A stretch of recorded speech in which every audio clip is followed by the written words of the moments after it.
একদিন একটা গুইসাপ একটি নদীর ধারে পানি খেতে গিয়েছিল, আর সেই নদীর পানিতে বাস করত কতগুলো দুষ্টু কুমির। ঠিক তখনই দুটি কুমির এসে গুইসাপটিকে কামড়ে ধরে, কিন্তু গুইসাপটি কুমিরদের সাথে লড়াই করে সেখান থেকে বেঁচে যায়। আরও একদিন সেই গুইসাপটি নদীতে আবারও পানি খেতে যায়।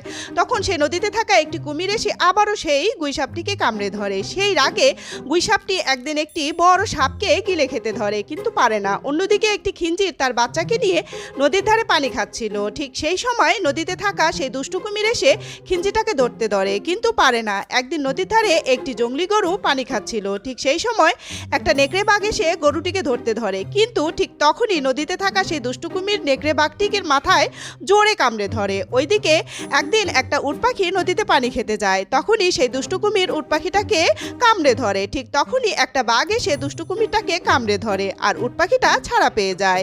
বাঘটি সেই নদীতে ডুব দিয়ে একটি মাছ ধরে, কিন্তু দুষ্টু কুমিররা বাঘকে আর কিচ্ছু করতে পারে না।